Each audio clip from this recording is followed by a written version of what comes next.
It's beginning to look a lot like the holidays with our holiday ornaments. We just shot a video on Beaducation Live over on Facebook on how to make these cool ornaments. So we've got tree blanks and big circles we make into like bulb looking ornaments. I do some stamping, Mel does some engraving, tons of ideas. Anything you got to add to that? It's never too soon to start. It's true, gotta stock up, gotta stock up. But this video will live forever on YouTube, so you can start whenever you want. Just remember, we shot this as a live video, so there's a little chatter with the people that were asking questions live. But ignore all that, we got lots of good information for you, and let's go make some ornaments. Let's celebrate.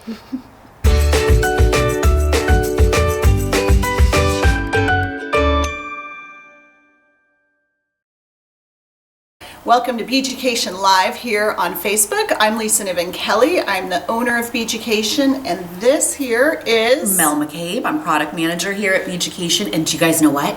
It's beginning to look a lot like Christmas. She has to sing. Here at Beaducation. But yet not.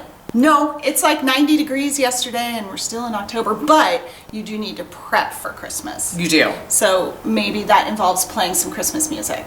It does, and I'm so in the spirit after having crafted the last few days. And I think that's what's so awesome about Christmas is that there's 365 days between it. Like there's so much prep, you're like, ah, Christmas! And the next day you're like, ah, Christmas! And then when it comes around, you're ready again. Exactly. At least for me. Oh yeah, and for my me tree, too. and my decorations. So what we're talking about today is prepping for Christmas, or if you don't celebrate Christmas, the holiday season. And those are for you makers who maybe are selling things in an Etsy shop or doing craft shows or selling to friends. Right now is the time to stock up on product, and this is no sales pitch. It's just we run into this every year. Come late November or late August or late October, people are panicking and they're like, "Oh my gosh, I need 100 of these!" And where we try to keep our stock up, you know, we will turn it around as fast as possible. It's better for you, for your stress level, and for ours, to stock up now. So I just wanted to remind everybody before we get into what we're doing today is some awesome ornaments, but I just want to remind you about our special order program where you get pretty significant discounts and then bulk pricing that's on every product, right? That's correct. So Mel and I have been having ourselves a little party in the design studio with these big circles and the trees, and this is something I hadn't done before. This is what one of the pieces, the designs that I put in the article, but it's a bulb ornament. Isn't it the cutest? I love it. So what this is, it's aluminum. This is our 1.91 circle. I know that's a weird measurement, but that's what our tool guy had.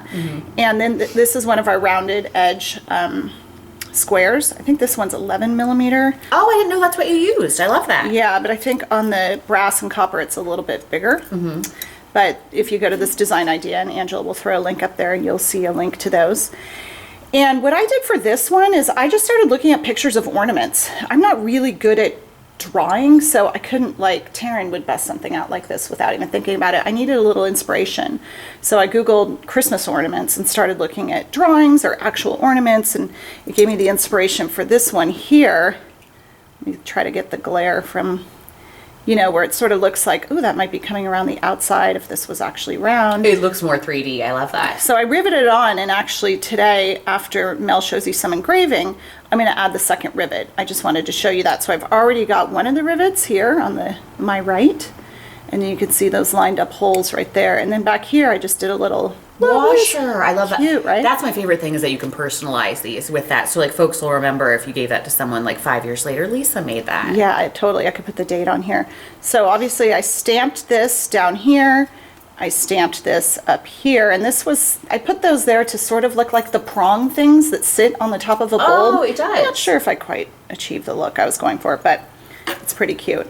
Here's another one that's personalized, the Kelly's 2017. I love that. And I used a couple of our brand new stamps there. That's the mermaid scale around the outside, and then one of the Moroccan arches. And for this, those of you that haven't done mandala stamping like this, check back in Facebook Live. We've got a bunch of different videos on this, and Taryn came to visit.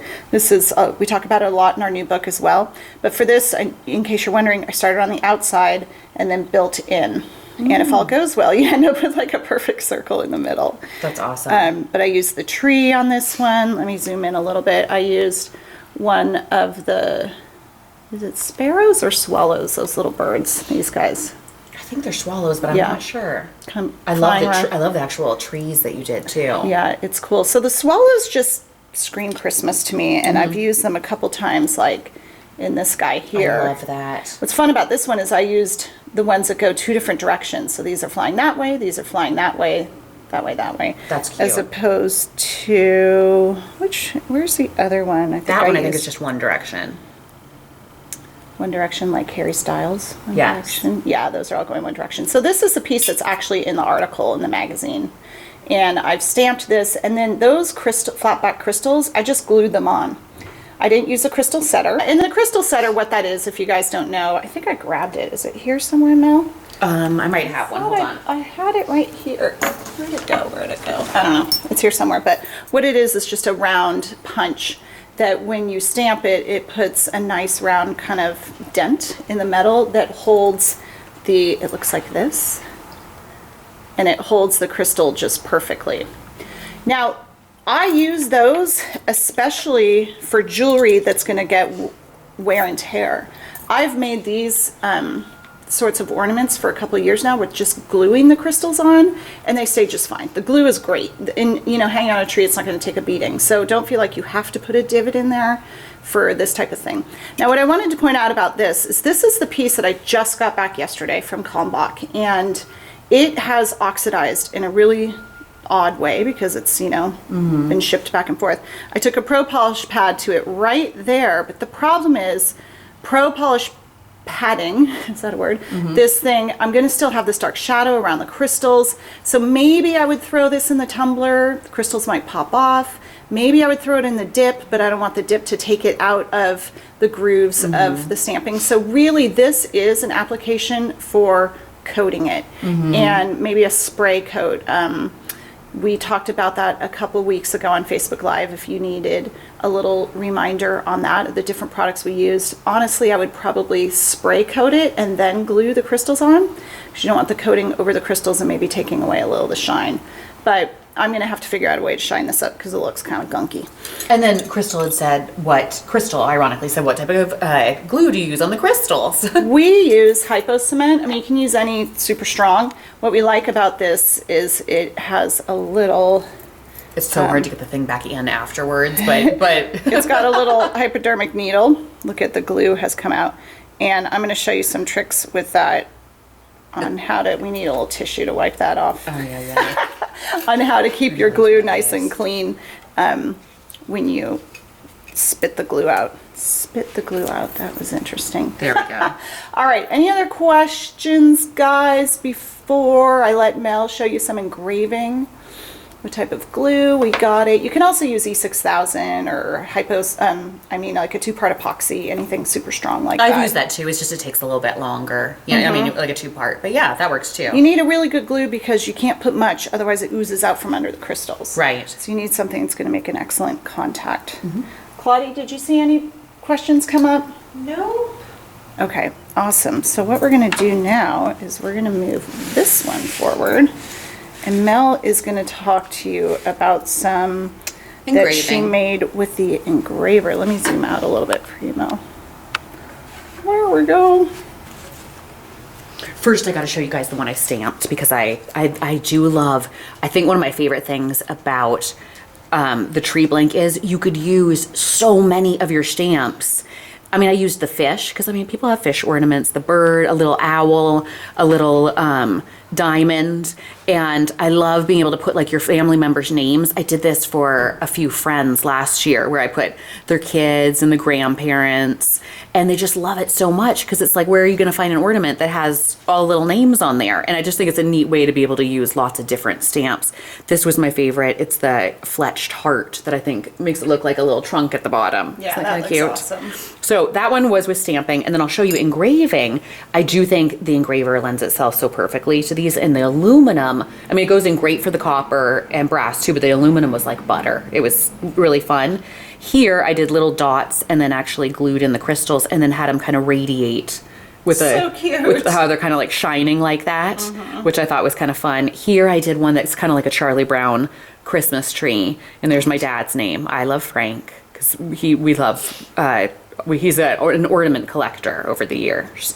And then I thought, this I saw, I looked up also different kind of Christmas ornaments, and I thought, what a cute idea if someone's anniversary is coming up, like your friends, where you could either do it for their first child or, you know, it's not just such a cute gift. It's super sweet. Our first Christmas. So this one, I have a new nephew, Cody, and wanted to show you guys. I take Pro Polish pad, draw out my design first. I'm sorry, Sharpie. I just said Pro Polish pad. Draw out my design with the Sharpie, and then I engrave right over the Sharpie, and then that way there's no guesswork. You can also, if you're like, I don't like this design, then just polish it back off with steel wool or a Pro Polish pad and start again. So I'm gonna show you guys here. I thought this was a cute, like a little heart in the tree. Before you get started though. Oh yes, I've got my glasses on, as you guys already know, because you don't want anything flying. And then you go ahead and put on your mask, because you will, there's a possibility you could inhale some aluminum bits. Yeah, I mean, it's metal, so it's not like it really gets airborne and flies around. It probably hits the air and sinks, but for me, better safe than sorry. I agree. Yeah. Okay. So you guys, here I am using this engraver. You can use the micro engraver as well. This guy has some different tips. So there's... Put it on here. Does that help? Or do you just press it right on there? I wonder. You know, I've put it just on the table, but why not? I'll put it on here. That's a good idea. Okay, I'm gonna Scooch this over, guys. show them from that angle, and then I might move the camera so they can see a little bit better. Okay. So right here, and see the engraver here has a little button here that you press. And I'm just gonna engrave right over. Here, pause for a second, Mel, so I can move. They can get a different angle. Oh, okay, was my hands kind of right in the way? There we go. Okay, let's see how Nice. this goes. Okay, this will probably be a little bit better. I'll go like this. Yeah, it's great. Okay.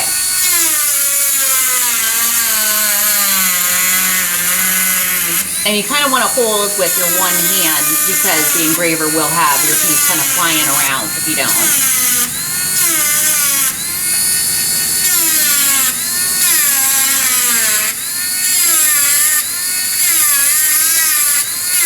You make it look so easy.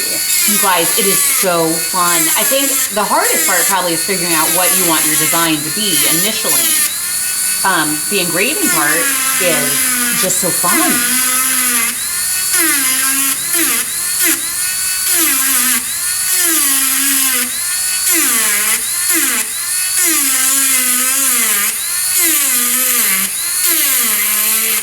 And then here you can do, I did a little trunk line.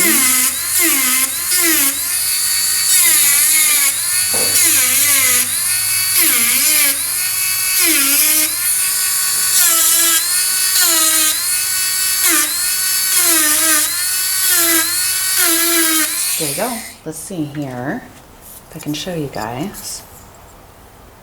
There it is, engraved. So then after that, you're just gonna go ahead and take your Sharpie, and I just go over everything.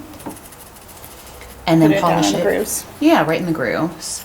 So someone's asking if they can use a Dremel as well. I was just gonna ask you. It depends on, so a Dremel, you need to get a certain bit for it, an engraving bit, and because a Dremel rotates, it would work. There's also engraving Dremels that sort of punch it like a ta-ta-ta-ta-ta, rather than rotating.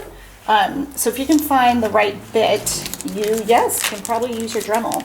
This guy is a full engraving kit that comes with some practice glass, so you can practice on glass. It comes with a bunch of different polishing and grinding bits. And we also have the little cheap one that we talked about in our engraving video, which was about a month and a half ago. You can go ahead and search for that and just click on the videos tab on our Facebook page, and they will all come up down there. And you guys, I love the micro. It works really well. This, I did treat myself to an engraver when they first came out. I use mine all the time. I love it so much. It's so heavy duty, and I know we have the replacement bits, but I haven't even had to buy the replacement bits, and I use it quite often. Here I got to polish up even a little bit more, but you can kind of see. And you can add stamps if you want. You could add crystals if you want. How cute that is. Super cute. And Mel, is this the same engraver that you guys used on glass too? It is. Yeah, that one works on glass. That one works on glass, on wood. So it's kind of an awesome investment. I think it's really fun. you know, and it's Yeah. kind of fun too that you also have your handwriting on an ornament to someone, which kind of means a lot. Yeah, I think that's awesome. Or you can have like your kid write something and Yes. engrave right over it to capture their handwriting. Exactly. Totally. Cool. So that's the engraver. Let me show riveting real quick. Okay. So we'll keep it at the same angle. I'm actually gonna pull over the pad. Oh yes, and then someone had said they do it in copper and you can use liver or sulfur. Absolutely. Yeah. So here's the piece that I'm gonna rivet. So the way I did this, I marked where I think all the holes should go, but don't mark all 4 holes, meaning 1 hole, 2 hole, 3 hole, 4 hole on the back. Mark the 2 that are gonna line up. I mean, you can mark them, but don't punch them yet. Line them up, punch them, rivet it, right? And then you can do these 2 holes, because if you punch all the holes and then you go to do it, sometimes that second set does not line up. Does that make sense? So trust me in that, because I've done that before. So this guy, I've already got my rivet there. I'm using nail head rivets. So I punched a 1.5 millimeter hole, because that is what matches the pin of this nail head rivet, which looks like this. Just got a head already on it. And you have a choice. You could put the nail head on the back or the nail head on the front. And on the other one, I put it on the front, so I want to match that and get that through the hole there. I kind of like it on the front. Yeah. Then you don't have to worry about how it looks on the front, huh? So I did this weird thing. I guess I'll just show you guys, because you might be wondering. I put it on a piece of leather to rivet it, because I didn't want the head of the rivet to get all scratched up. But it cushioned it in a way that it made it kind of weird, and it made this little bump come out rather than just flat. So I'm going to do it the same on the other one. I would rather it be flat. I kind of screwed that up. I should have just riveted it right on here. I kind of like how it's like a little bump. Yeah, I just don't know if I can replicate it, because I've never done that before, but I want to try, because I want them to match. Ooh, did you see that? I launched it. Popped out. We had a question. Someone asked if you could engrave like on the back of something you had stamped, and absolutely you can. Yes, that's a great idea. Give me those cutters right there. Yes. All right, so I leave a little bit of material here. I'm going to take my glasses off so I can see. About 1 millimeter. I just sort of guesstimate it, but you can definitely build like a little 1 millimeter thick blank, put it on top and then cut it, and then you have the perfect measurement. And then I file, where did that file go? Was it right over there? Maybe I brought it over here. I got it. Things are disappearing. It must be the elves. I know. It's the Christmas elves are here already. So because of this cutter isn't super flush, it's kind of an old one, I want a nice flat head of my rivet before I rivet it down, because then it will spread into a nice circle rather than like an oval shape if it was taller in the middle. Whoa, extreme close-up. That's awesome. So one thing too is when you do this other rivet, don't completely set it, because you might need to adjust it a little bit for these holes. So if I riveted this down really, really hard and my holes weren't lined up, I wouldn't be able to move it. So I just riveted it a bunch, and then I'll set it after I'm done with this one. Does that make sense? Okay, so let's see if I can do this in a way that won't, my arms won't be in the way. Okay, there we go. So I use a chasing hammer. You can use a riveting hammer, but I really like the way that this spreads the rivet. And I'm just going to tap lightly in the middle of the rivet and then around the outsides. But I want to put some pressure on the middle so it can really spread and push the metal out. So I can see it starting to mushroom a little bit. I don't know if you guys can see that. Oh, you can see it. Like, that was the best close-up I've ever seen. That was like some more exciting than Mel Gibson and Lethal Weapon close-up. Oh, wow. It's really doing it. It's mushrooming. It's mushrooming. Let's see if I can hold it up. Can you see that little? I'm going to spread it a little bit more. Trying really hard to keep the head of my hammer on the rivet, not hitting out here. So let's see what it's doing on the front. Yeah, it's kind of doing the same thing. It is. Which is What you wanted. Yeah, but I wouldn't do it again that way. It was just something weird, and I figured I'd show people for a learning opportunity. What I do is when I rivet like a decorative rivet, like if I put a heart on here, and we do, you guys have those, search decorative rivets on our site. We have rivets where the head is like a heart or a ball or a star, and they're really awesome. I usually do those on some leather because I don't want them to totally flatten or get Oh, that makes all sense. scratched up. Yeah. All right, so this is spread out enough that I'm going to go ahead and hit it and set it with the head of the hammer.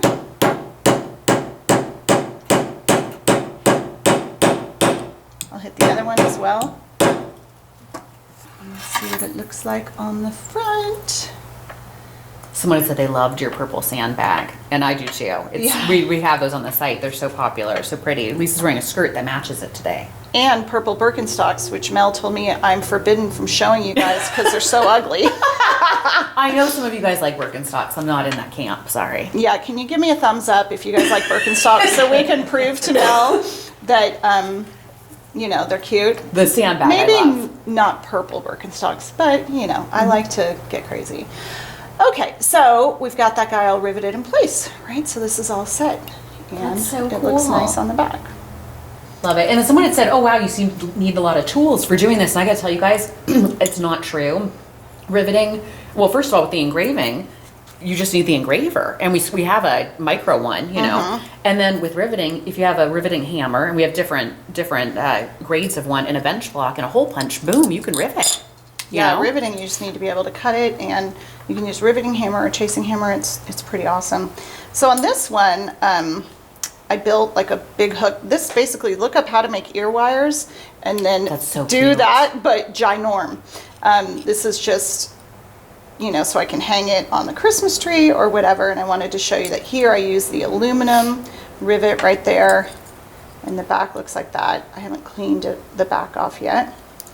And this one the same. And on this one, I decided I riveted it, and then I stamped over the rivet head again to try to get it to blend in a little bit more because there's so texture up there instead of just having this plain circle up there. I'm not sure I quite nailed it. Oh, that's funny. I said nail it like I love riveting. it. Yeah. But it's cool. I thought I would show you guys that.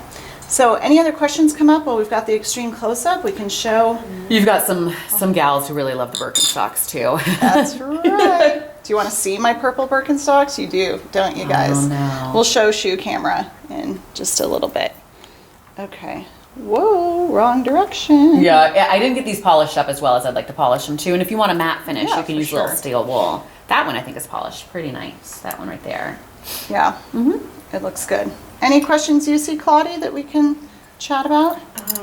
No questions, so.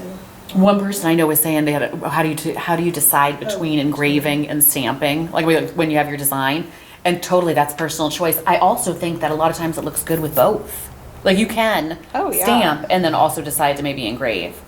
Yeah, and it's I mean, with stamping, what's happening like on this one is I have all these designs I would not be able to get with engraving because That's right. engraving is very bulky. Yes. At least the engraver that we have and the bit that we have. Right. But these Or you very know, detailed. and a great way to use your crazy collection of design stamps that I know you all have. So this one I just want to point out, it's similar to what Taryn does in our new book, which is called New Stamped Metal Jewelry.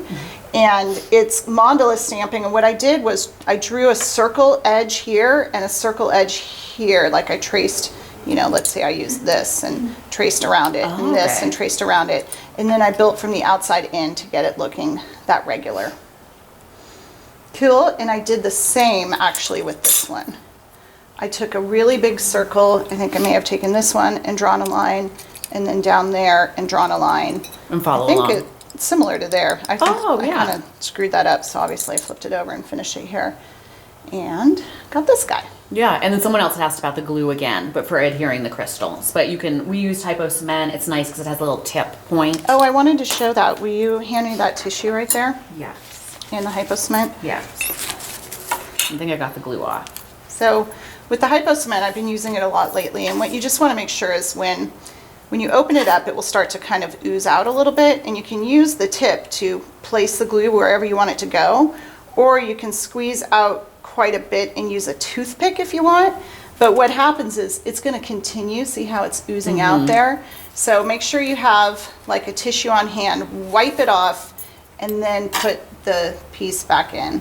And it's really hard to get in, but it often continues to ooze. So before pushing it down tight, I wipe that little bit off and put it back. That's good. Just a What little trick. I also, you guys will notice too, so that you're not having a hard time with the glue, is I'll do, if I have a tree with all sorts of crystals, I'll do the glue dot, all the dots, and then put all of the crystals in. Yeah, and do you pick up the crystals like with a little chain nose or just? I actually just do it with my finger. I just, not good. but then I go back in with the pliers and then kind of press down a little bit. Yeah, that's a good idea. So we sell this on our site. It's pretty inexpensive. That's the glue. So on that note, we say adieu and stock up for Christmas. That's the takeaway, right? We're gonna go put on the Bing Crosby and make more ornaments. Yes, and maybe some eggnog. Yes. Can never start too early. All right, thanks you guys. See you next week.